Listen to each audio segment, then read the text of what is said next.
ar siltiem saules stariem, ar maziem lietus pieskārieniem, ar dzestru vēju kabatā, rit jūnija mēnesis, ļaujot sajūtām sarosīties vasaras noskaņās. Un savā plaukuma burvīgumā tas mums ir atnesis daudz jauku un satraukuma pilnus mirkļus. Un pirmie tie ir eksāmeni. Satraukums, ko varēja vērot pirms tam un eksāmenu laikā, bija liels gan bērniem, gan vecākiem, gan skolotājiem. Un es vēroju, ka tas noteikti vienoja mūs visus, jo jauniešu dzīvē tas bija pirmais nopietnais pārbaudījums, kas apliecināja gatavību saņemt pirmo nopietno izglītības dokumentu, apliecību par vispārējās pamatizglītības iegūšanu. Jaunieši, pēdējā zvana dienā jūs visi simboliski apliecinājāt savu piederību mūsu skolai. Jūs apliecinājāt piederību Jelgavas pirmajai ģimnāzijai.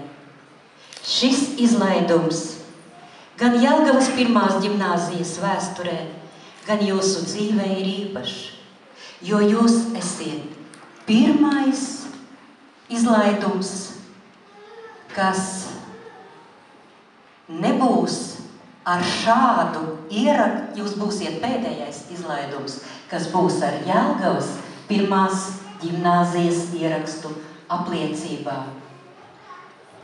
Un es ceru, ka lielākā daļa no jums izvēlēsies mūsu skolu par savējo arī turpmāk un varēs tradīcijas turpināt Jelgavas tehnoloģiju vidusskolā.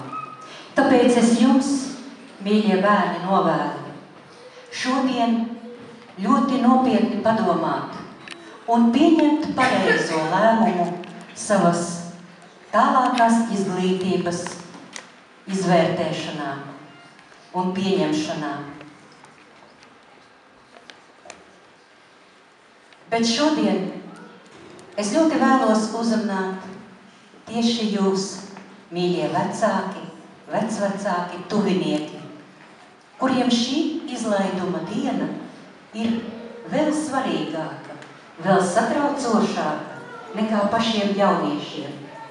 Tikai jūs vien, mīļās mammas un tēti, zināt, cik ļoti jums sāpēja sirds, varbūt no prieka, varbūt arī kāda asara nobira, tad, kad jūsu bērni sāka iet skolā. Jūs tikai zināt to, cik negulētu nakšu bija un pagāja, lai jūsu bērni šodien varētu būt šeit, skaisti, gudri, gaiši. Mīļie vecāki, es šodien jūs redzu gaišus, prieka pilnu sirdi un novēlu jums būt vienmēr tādiem kā šodien. Es aicinu jauniešus teikt mīļus vārdus saviem vecākiem, pateikt viņiem paldies, ko droši vien ikdienā nepaguvāt. Lūdzu, jaunieši!